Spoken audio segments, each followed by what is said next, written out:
Firstly, let me commend the Minister for Internal Security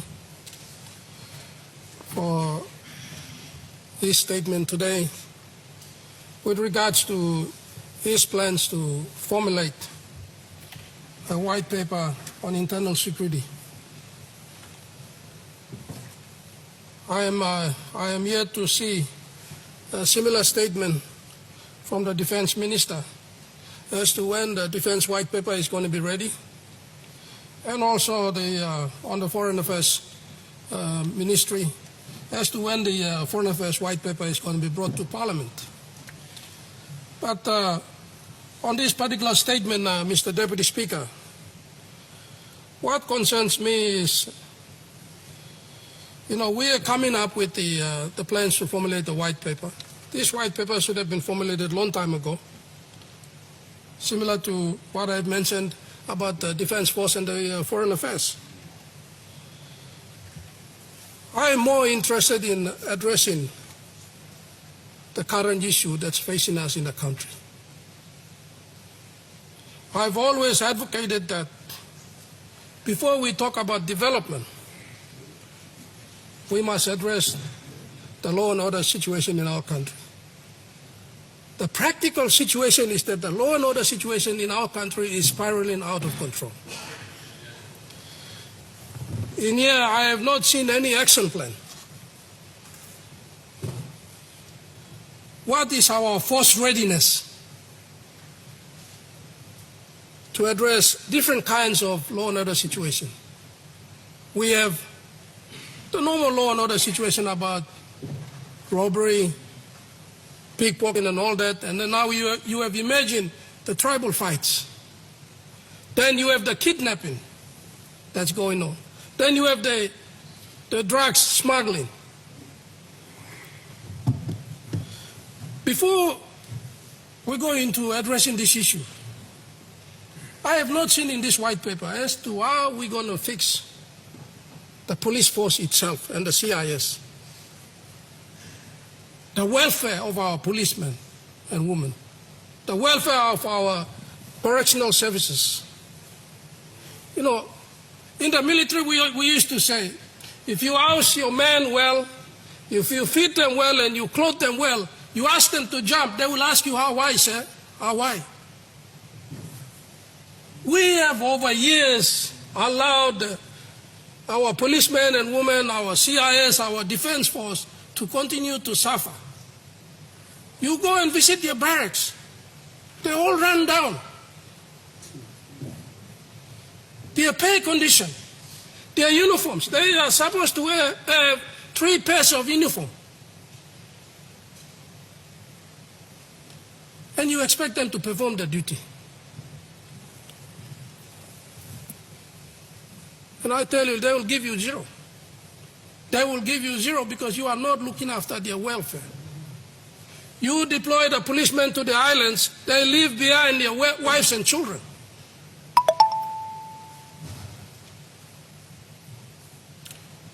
And when they are up there, they don't have money to give back to their people, to their families.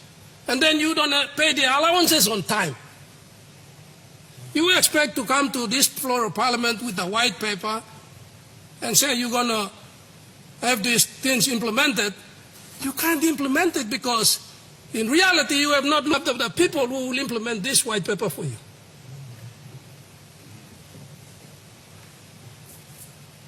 When are we going to fix all the barracks of the police in the country? When are we going to fix all the barracks of the CIS in the country, of the defense force in the country?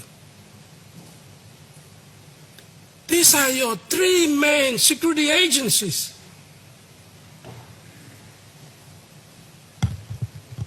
We continue to ignore. We put in more money into Connect PNG, but we are not concentrating on our security in the country.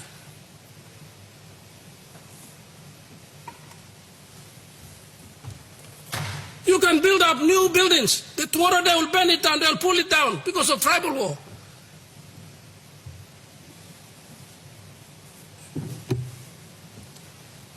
You must have fixed their welfare first, then you put money into operations.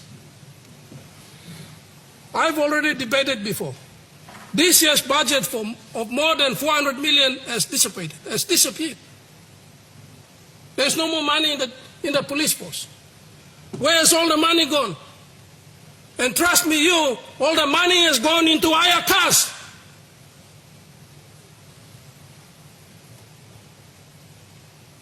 And how about the welfare of our policemen and women, of the CIS personnel, of the military personnel? Let's start really thinking real life, practical situation that we are facing in our country. When you have fixed their welfare, then you talk about their code of conduct. No, the police are involved in criminal activities today because their salary is not enough to sustain their families. They also need to send their kids to good schools. Do you blame them? We blame ourselves as a government because we are not addressing their welfare.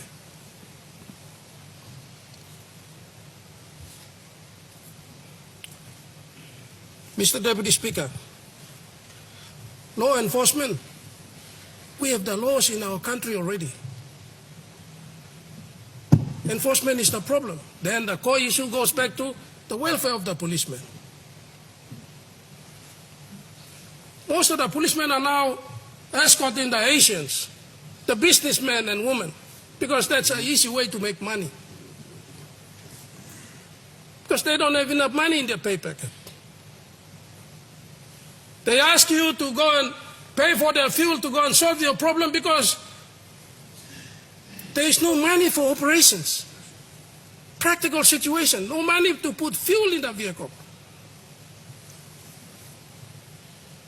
We talk about border security. Forget about talking about border security because there is no existence of police along the borders.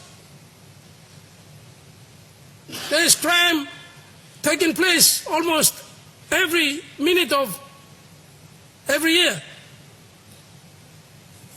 Illegal firearm smuggling, illegal drug smuggling. And do you know that there are also illegal human beings coming into our country? We do not have monitoring, proper security on the border. We can talk about all these things. We can come up with a good write-up on the paper, but the practical situation is far from the reality.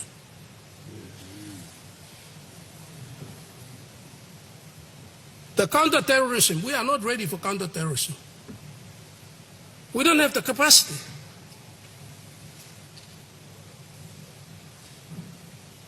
You know, Mr. Deputy Speaker, what we are now seeing is new level of crime coming in, kidnapping. In this white paper, you must capture that there should be no ransom for kidnapping in this country. There should be no compensation for any tribal war that's taking place. We must go and arrest those people. To date, I have not heard of any tribal leader being arrested for the actions in the tribal warfare. We talk about we'll go after you. We'll go and hunt you down. We'll go and shoot you down. Nothing has happened. We can only talk. And they will continue to do it because we have allowed them and encouraged them to do it. Our intelligence gathering. We should not just wake up in the morning, no, there's a killing in Laigam, and we are surprised about it. Our intelligence should be pinpoint. By now, police should know the hotspots in the country. In the city, we should know the hotspots. We have hotspot in Erima, in Geru, all these hotspots. You have to beef up manpower. We must not be reactionary. Our intelligence must be top. Buy some boy seller on the street, put him on a payroll. He'll be an intelligence gathering machine. All these things. We don't have to, these are all common sense.